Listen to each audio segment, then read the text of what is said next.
So at the beginning of June, I had invited my friend to something. I invited him to my church's VBS. And I had done all the things. I had told him about the gospel. I had given him some resources. I had talked to him about it before. And I invited him. And so I sent him an email because I didn't have his number at the time. And so each day at VBS, I went there and I waited to see if he would come. But as the week went on, I started to get more desperate. So I started thinking, maybe if I do this, maybe if I do that, maybe this and that and this and that. He didn't come any of the days. And then a few weeks ago, I was thinking about him again. And so I tried reaching out because I hadn't seen him in a while. And once again, I was thinking, maybe if I do this, maybe if I do that, maybe if I do this. And the thing is, I was trying to put it on God. I was trying to rely on God to do it. But I was actually relying on my works. I thought that if I did a specific formula of things, if I stopped doing this and started doing this, or if I asked other people to pray for me, then it would happen. Now, I had some selfish desires in it. I wanted him to come for selfish reasons. And I realized that, and I was even thinking, okay, now that I've realized that he's going to come, because I learned my lesson. No, I didn't learn my lesson.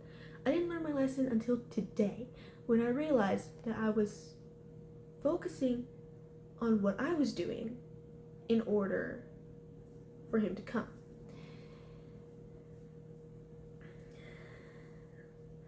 Now, I was trying to reach out to him. He wasn't answering. And then last night, I was praying to God. So I had asked my friend for his number because he had it. He didn't send it to me. So last night, I prayed to God and I said, I'm going to ask him for it again. If he gives it to me, then I'm going to use it. After church, I texted him. I said, by the way, you never sent me his number. Would you mind doing that? I honestly didn't expect him to do it because, if we're being honest, he's kind of forgetful. So when he did, I started freaking out. And so I sent him the text. And from then until like 3 hours later, I went about my day. I tried my very hardest not to think about it. I did not tell anyone about it. I did not do anything. When I say that he responded and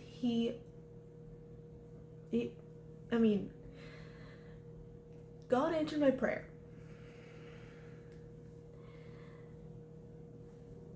I was not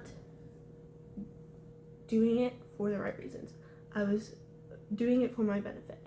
But when I actually genuinely started wanting to reach out to him because he was my friend and I hadn't seen him in a while, and I actually stopped worrying about it and wondering what I needed to do to make him respond, that was when he responded. And it was so quick.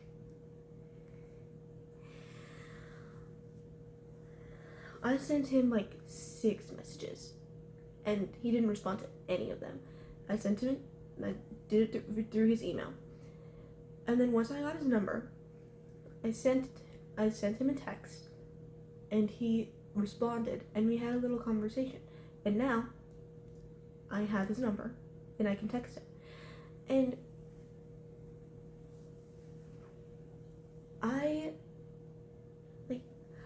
as soon as I learned my lesson, God provided. God will always keep his promises. I knew that I would probably hear from him eventually, but I didn't know when, and I was trying to take that into my own hands. So when I finally genuinely let go and relied on God to provide for me, that was when he provided. So you have to trust God that he's not going to let you down. And if you have to force yourself not to think about what's making you anxious, not to be anxious, if you have to literally say, no, I am not going to think like that, I'm not going to think about that, I'm just gonna put it aside and like forget that I even did that, then do that. He will provide when the time is right. When you are ready, he will make it happen. If you think you're ready and it's not happening yet, then you need to figure out, you need to check and see if your heart is actually in the right place. Because mine was not, even though I thought it was. So you have to trust God's process. It's frustrating sometimes, and you feel like you need to take matters into your own hands, but you don't. And so just trust him. He knows what he's doing. You don't. You don't know God's plan. So trust him to provide. He will, in his time, when you're ready, not when you think you are.